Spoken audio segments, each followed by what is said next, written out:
Doing another interview today, guys.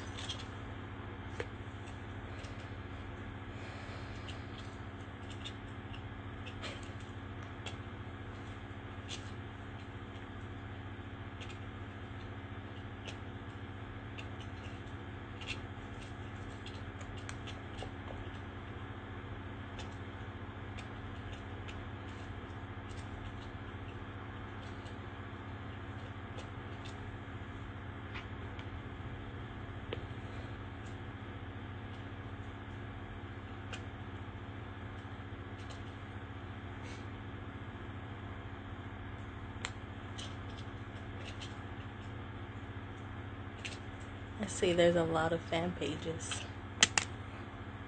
Oh, here we go.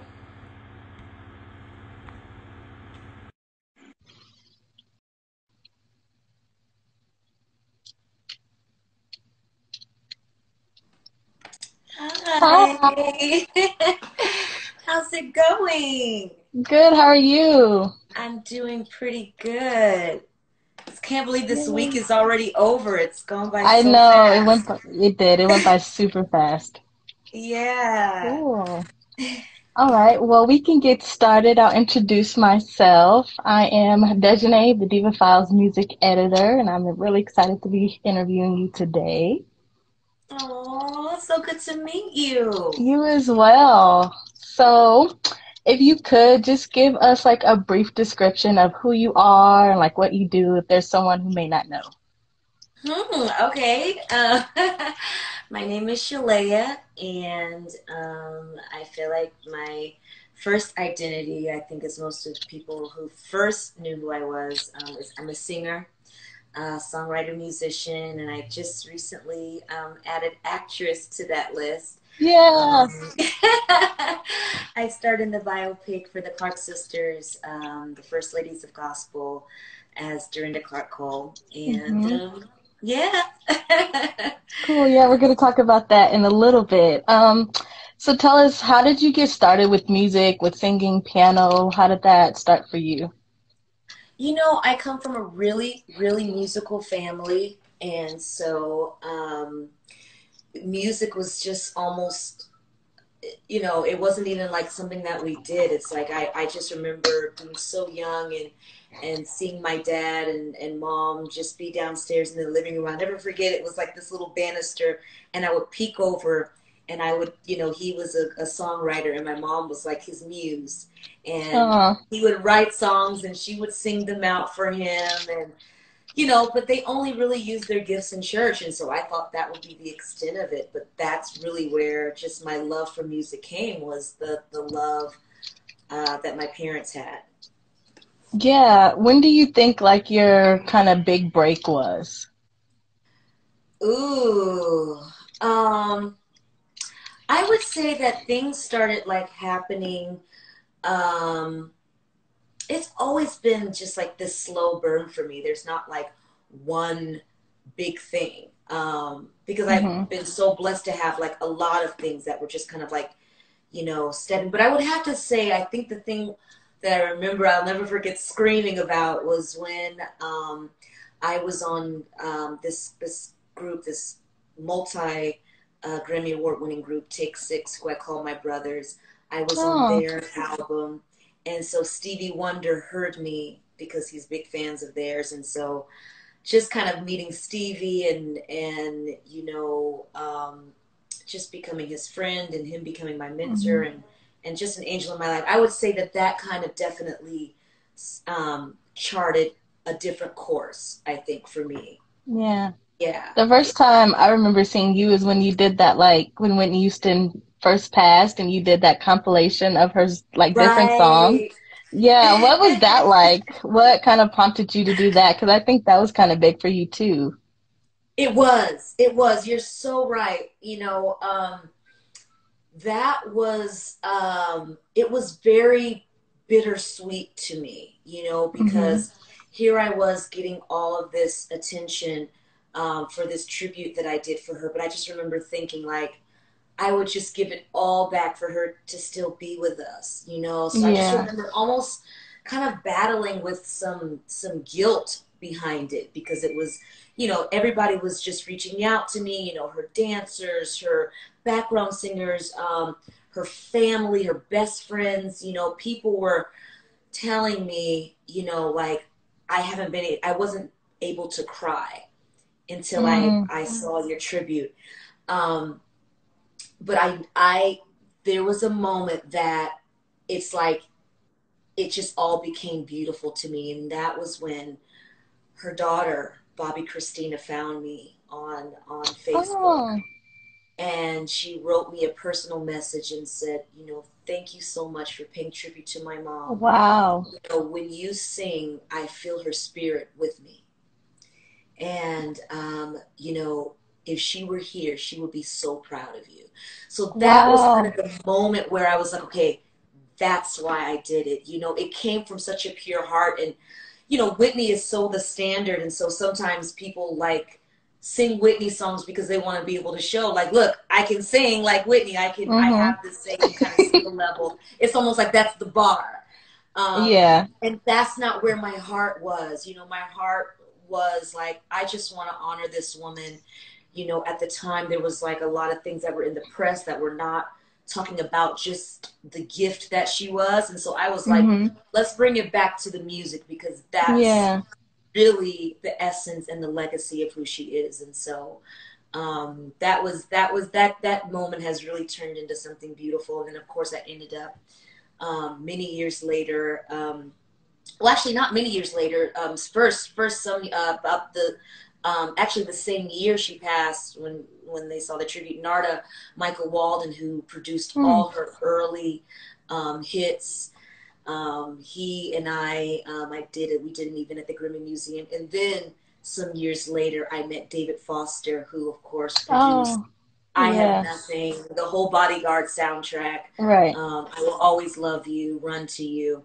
And I now tour with him, doing those songs. And so it's just this beautiful kind of full circle moment that I just feel like my heart will have this connection to her. Yeah, that's awesome. That's awesome. What has it been like working with Stevie? I mean, he's like a huge legend himself. Oh, my Stevie. I call him my Stevie with a B. He's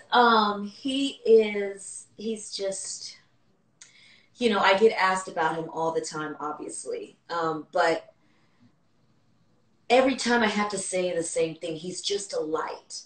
Mm. He's just a light. And every time you hear his music, whether it be You Are the Sunshine of My Life, or what's as I saw one Yeah. of my friends playing that song, like just the way those songs make you feel, like that warmth, and just warm fuzzies, and you just smile, like that's how his presence makes you feel. Yeah. And he and I are very silly with each other, and we're actually real friends, but it's I'm just always just so honored and just blessed to call him my friend. I mean, he's been so instrumental in helping me in my career. The first time I performed at the White House, he was hugely responsible for putting my name in the hat for that, when I did a Mm. tribute to Alan and Marilyn Bergman. He's been on all my records. He was on Love Fell on Me, playing the title Hmm. track. He was on Pretty World, a tribute to Alan and Marilyn Bergman, playing the title track. He's just, but I always say, even if he didn't do anything for my career to propel it forward, which he has, um, just his friendship would be a blessing alone. And Yeah. so I'm just so honored to call him my friend. What is something that you've taken away from him, or something, some advice that he may have given you that sticks with you? Hmm. You know, there's so many lessons. There's so many lessons. Um, I feel like one thing that I have seen him do, and a lot of people who I hold dear and love, it's almost like they have this thread that kind of connects them all, and that is they lead with love. Mm. Like everything they do it from love. So like I toured with him for a couple of years doing the Songs in the Key of Life tour, and the way he loves on his fans, like he would cry every night, just because of what he was seeing in the world, and Mm. um, his love for humanity. And so to me, that is something that I feel like he's given me as well, just kind of watching him, just always trying to just bring light and love to this world through our art, through our music, through Yeah. our words, just always trying to uplift. I mean, I've known him, I think I met him, it was like 2000, it was like September of 2008. So I've known him for a while Mhm. now. And Yeah. um, he and I have had conversations where we have had to speak about things that are negative, or things that are happening in the world or whatever, about a situation. But I have never ever in all the time knowing him heard him talk about anybody or anything with a mean-spirited energy Mm. or vibe, ever. Yeah. And that, to me, that's such a beautiful legacy. And so I would have to say, out of so many things, I feel like that's the one I take to heart the most and really try to emulate. Yeah. Oh, Yeah. that's so cool. So let's switch a little bit to your new title of actress. How did that opportunity even come up for you? Tell us about that. So I was working on another project with the director of the film, Christine Swanson. And Hmm. she and I were always talking about musicals, and a lot, just the power of live singing and how that's so important in storytelling. And we would just go off on our tangents about that. And so she ended up getting signed on to direct the Clark Sisters biopic. And so after some time, I remember she called me. She was so excited. And then one day she said, I think you should try out for Dorinda. I think you should put your name in the hat. I know you haven't done acting to this extent before, but I think you should try. And so she connected me with this incredible actress. Her name is Milana.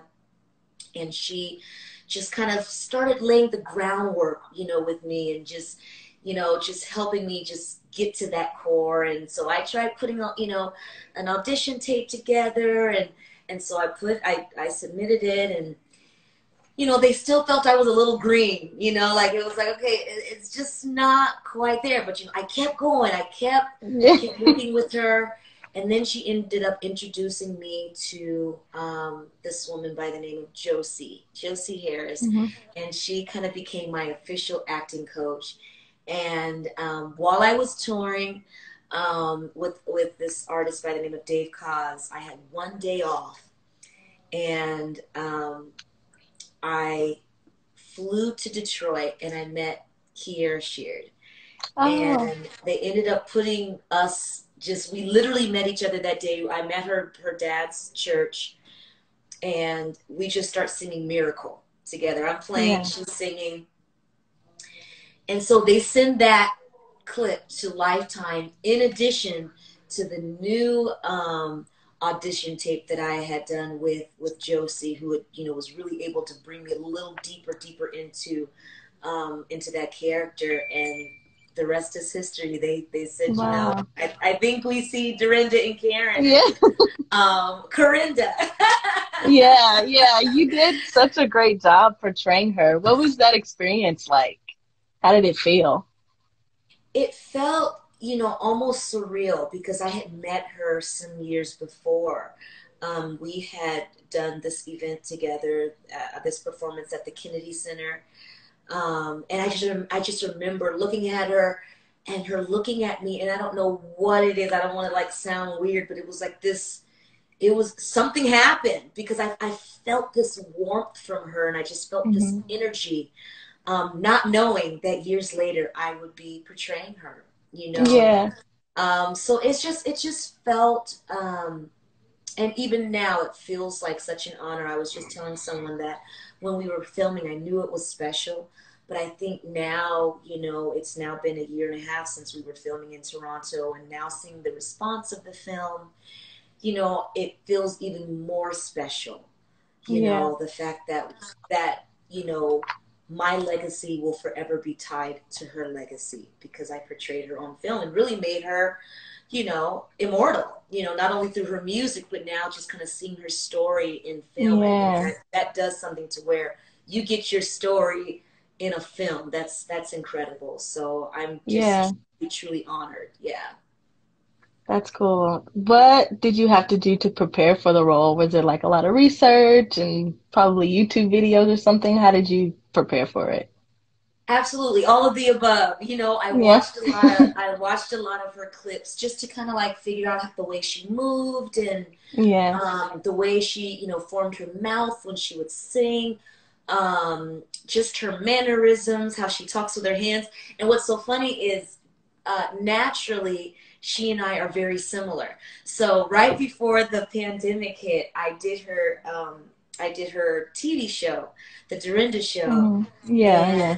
and it was so weird. We were talking and we're just interacting, and it just looks like it feels like I'm looking in a mirror. And she said the same thing. She was like, it's just surreal. It's like we're just naturally so similar, the way we express ourselves, even in the way we think. Hmm. Her loyalty to her mother. I am a diehard mama's girl as well. And so it wasn't this huge jump for me to portray her. But yes, I feel like acting is something that it's a craft that you have to Hmm. study and work on. And so I definitely did the work by working with Josie and really putting the time in.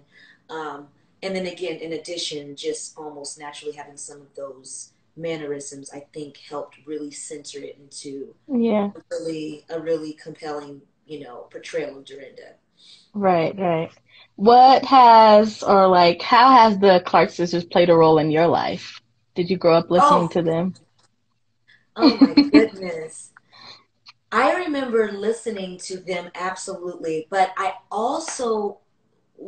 didn't realize this. I was listening to Twinkie Clark, and I Mm. thought it was the Clark sisters because like her Ah, voice. And then sometimes with with right. with the, with the other vocals who she was using, which I found out later was Shirley Murdoch and all of these other incredible Mm. singers that were singing on her projects.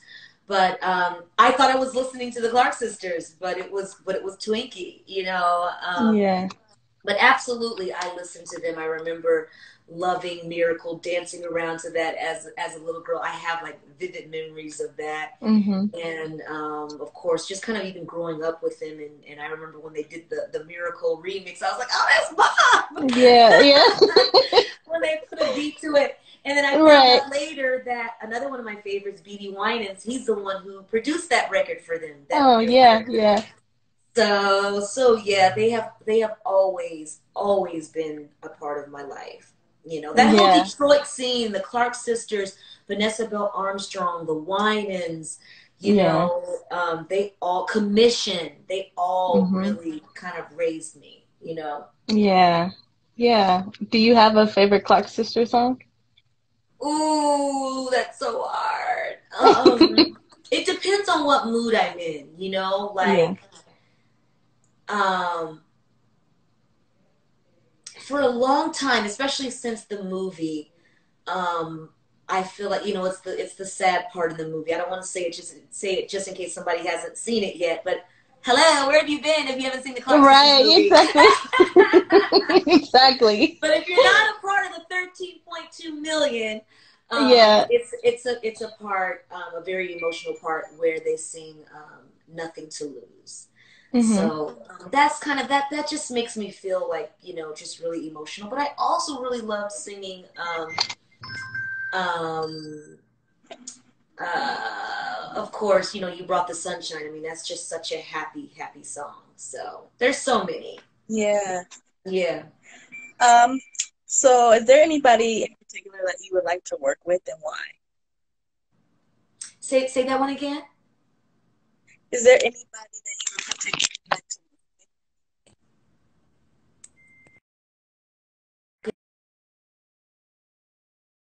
Sorry. about that. Okay, okay, there we go. Okay, we're back. Cool. Is Okay. there anyone that you would like to work with outside of all the people you've already did, and why? Ooh, there's so many people I want to work with. There's so many Yeah. people. Um, oh my goodness, where do I start? I've been really into this artist named Sir. Mm-hmm. He's Yeah. really, really incredible. Uh, my Shea babes, they know I'm like totally obsessed with Lucky Day, so I would love to do Mm-hmm. something with him. There's so many people, and I think maybe why is I love what they represent. Just in terms of just there's still so much musicality in their music. Um, that might sound a little redundant, but Mm-hmm. that's not always the case Yeah. with songs these days. I feel like they're able to really have such a modern approach to music without sacrificing the musical integrity of it. And so for that, Yeah. I just really love them as artists. Yeah. Yeah, that's really cool. What do you want people to get out of listening to your music? Oh man, that's a good question. I mean, I think the biggest thing, like, I remember when I was writing songs, when I kind of first started writing songs, and I kind of felt like I never wanted it to, I always wanted it to almost have like this hopeful uh, conclusion in the song. So if it started off sad, I wanted it to at least end on a brighter note or a happy note. And I think, I still want my music to always bring light and love. There's a song I wrote called You Are Enough. That's a Mm-hmm. affirmation set to music, which is a song formation, a term I Yeah. created. Um, so I definitely want to use my music to bring light and healing and hope and happiness. But I think sometimes I think now where I am is I realize that sometimes a song is just sad. Sometimes an experience is just sad, and there really isn't. There doesn't have to be a resolution all the Yeah. time within one song, and so I'm kind of exploring that as well and realizing that you know, sometimes people just want to feel and they want to grieve.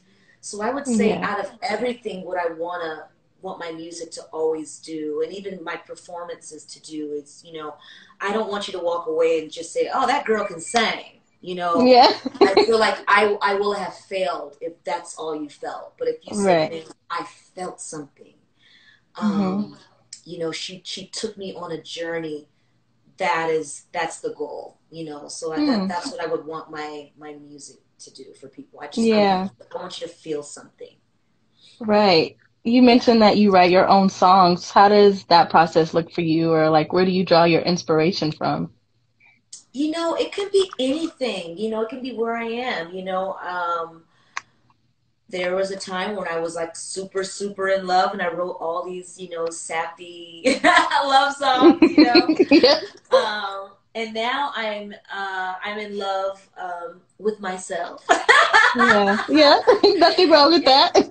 and so I think my music is reflective of that as well. I have experienced some difficult times in relationships in life, and so I think it just reflects that. But it's sometimes people will decode lyrics and say, okay, is that exactly what the artist was going through? Yeah. And sometimes it's not exact. Like I just wrote a song recently, and I was thinking to myself, all of my exes are going to think this is about them. Yeah. I'm going to be like, you're so vain. I bet Right. this song is about Yeah. you. Um, and so in some ways I kind of took pieces from like each relationship, Yeah. and then maybe like in maybe certain parts, like I kind of, it's a little bit exaggerative, and it might be a little bit of fantasy there, um, but I absolutely take a lot from either my experience or Yeah. an experience that I have seen someone else go through, someone close to me, something I've read. I get inspiration everywhere, and Yeah. many times like I'll be texting something to someone, and all of a sudden, like, oh my God, that's a song, and I'll like put it in my notes. Like, okay, I'm gonna get back to you, get back to Yeah. that later, because there's a song in that. There's one song I wrote that it was like almost built nothing by. It was exactly like all text conversations that I had with this one person. So Hmm. absolutely, it can come from personal things. Oh, that's awesome. So I have one more question to kind of wrap it up. What Okay. is next for you? Any more music? Are you thinking about doing more movies? What does your next couple years look like? Oh my goodness. I mean, I think right now we're kind of all in a bit of a free fall right now, Yeah. know, um, with this pandemic, with everything being closed. I've still been creating though, and that's what I'm really grateful for is I've been finding ways to create and trying to protect myself at the same time, which is not always the easiest. Hmm. But I just did two sessions. Yesterday, I did one of my dearest friends, someone I've known literally my whole life, Stevie Mackey, who's an incredible Hmm. singer and vocal coach, and he's doing his very first album, which is a Christmas album, and so Hmm. I recorded a duet for him yesterday, Oh, and then right nice. after that, I finished recording a song that I started with Corey Henry, and that's why I didn't get home till uh, like 4 o'clock this Yeah, morning. I saw that. Because we were burning the midnight oil, just comping the vocals and just thinking of new songs to create and stuff. And so I'm continuing to create. I do want to act in more movies. I fell in Yeah. love with acting. I did not expect to love it as much as I do. I fell in love with it. I have really Josie to thank for that because she really, really made me fall in love with acting. And so Yeah. there are some opportunities there that that have been brought to light that we're exploring as well there. So, but again, it's like we're all just kind of like I think just trying to like find our way in the dark right now because we Hmm. have no idea. I mean, I have all these tour dates lined up for next year internationally, and but I don't know. I don't know if I'm going Right. anywhere. The way folk ain't Yeah. wearing masks, they don't want to wear Yeah. masks and stuff. So we keep getting set back. I live in California, and so we thought we were moving forward. Things were opening Yeah. up, and Yeah. then you just They're get like, no. thrown right back. So Right. everything's just so unpredictable. So I just kind of have to wait and see. But in the meantime, I'm just trying to just stay as creative as I can because that is kind of like my happy place. And in the Yeah. midst of isolation and dealing with just all these crazy race relations, the climate of that, music is, my haven. It always has Yeah. been. So yeah. Yeah. That is so awesome. I just thank you for taking the time out. I'm such a fan. I'm a Shay babe too. I like Ah! love you. So I'm so Thank excited to do this with you. you. I I'm appreciate so you taking the glad. time. Yes, this is Thank you. awesome. You are such a sweet spirit, and I really love Thank talking with you. you. You had just great questions, and I just loved connecting with you. And so, thank you for your love and support. Thank you to my Shea babes who I know are out there who are Yes. watching with Mm-hmm. my yellow hearts. I love you guys so much. So thank you so much for having me. I love the page. I Yay. followed the page. So thank you so Yes, much. that's so awesome. Thank you for following us, and I hope you have a great rest of your day. You too. Be safe, okay? You too. You too. Okay. Bye bye. Bye.